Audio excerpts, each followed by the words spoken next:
how to make your postcards and flyers work. Hi, I'm Brian Pombo.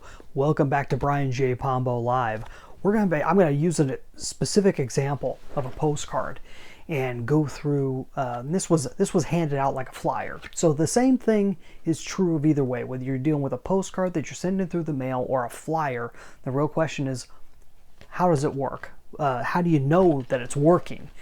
And we're going to get into that in a second. First off, I want to let you know that I'm a strategist, and I have kind of a philosophy behind business strategy about how to use strategy to make your business do what you want it to do and stop doing what you don't want it doing, okay? How do you get it to double profits? How do you get it to the point to where you don't have to spend every last waking minute taking care of it and babying it?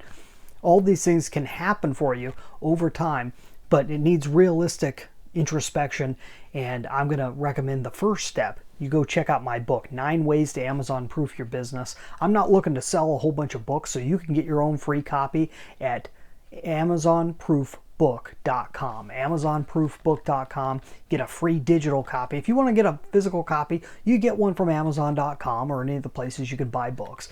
But if you want a free one, go there and pick it up, and there's a lot of other goodies that come along with it, so go check that out. Now, let's talk about specific tactic that gets used a lot, flyers, and this is a small postcard size flyer. I'm going to go into it in a second. First, I want to give you kind of the idea of the scene. So I got this the other night when me and the family went out to a parade. Now, right now, parades are verboten. We're in the middle of 2020. Well, not in the middle, we're at the tail end of 2020, right? December of 2020.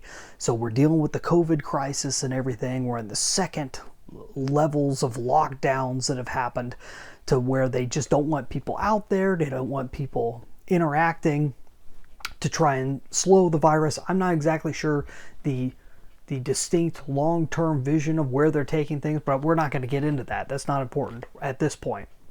What I want to tell you is they have a Christmas themed parade every year, and this year they said they can't have it because of all the regulations. So where do you go from there?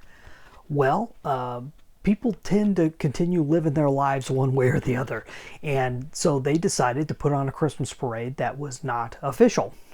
Meaning they weren't going to have really elaborate floats. They weren't going to do it in the middle of the day. What they ended up doing is doing it at night, covering everything with basically Christmas lights, covering all the cars. Some people just had vehicles where they had Christmas lights on. Anybody can participate. They said during this time and this time, we're going to be just driving down the main drag in town, which is a one way, and the one way in one direction, one way in the other, and we're just going to do a couple loops.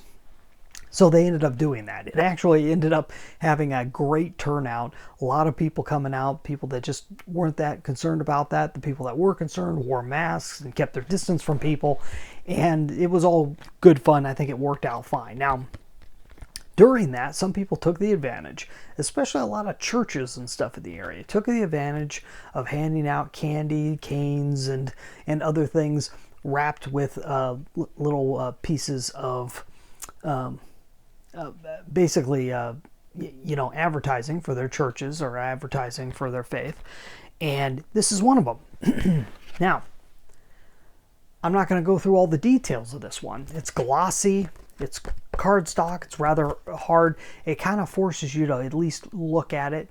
And the fellow was just handing them out just directly. There was not a whole lot of talk about it. And this one says, the Holy Bible, written by 44 authors over 1,500 years with the perfect continuity, and all these other little sayings, proven through prophecy, backed by science, all this other stuff written about that kind of forces you to kind of turn around and look into it to see exactly what it's trying to get you to do. The front really doesn't say much in terms of what you should do. It's giving you a lot of the ideas, the concepts that go along with somebody promoting the Bible, right? Look at the others, and this isn't just about religion, so don't take it one way or the other. I'm not going to say whether I agree or are for this or anything else. I'm not trying to go down that road. What I want you to do is look at this even as a business. And is this effective or not? Okay, and that really depends, and I will get to that in a second. On the back, great big long paragraph. It starts with, in the light of these truths and in reference to the Bible, reliability has to do with whether or not what it contains, from ideas to history to geography and more, is trustworthy or not. And it goes through kind of these concepts, has a couple quotes from scriptures and so forth.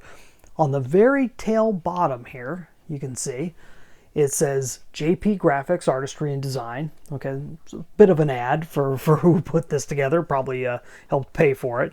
And it says, find RV Salt Shakers on Facebook. Now, I live in an area of Oregon that's commonly referred to as the Rogue Valley. So a lot of things have RV in them, and it means basically Rogue Valley. It's the area we live in and contain multiple towns in this area. So this is the RV Salt Shakers. Salt Shakers is a group that promotes the Bible and so forth, and they're on Facebook. Other than JP Graphics, Artistry and Design and RV Salt Shakers on Facebook, there's nothing else to do. There's nowhere else to go.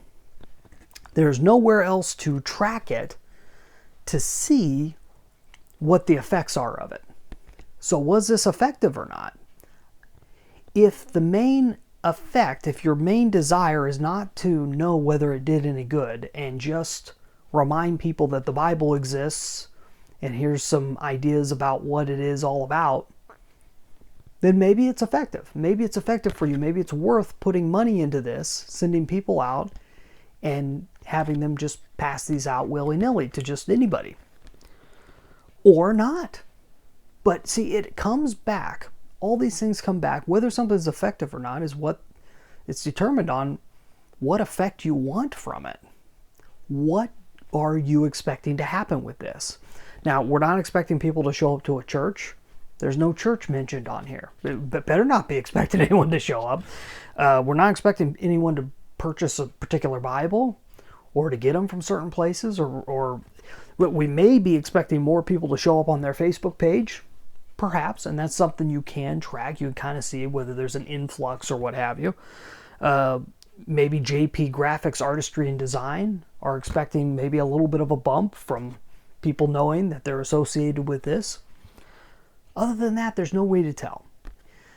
If you're wanting to know whether you're advertising, and it doesn't matter whether it's a postcard, whether it's a flyer, whether it's a piece of advertising you have on Facebook, anything that you're doing in terms of advertising, if you don't have a way of tracking it, you will never know its effectiveness.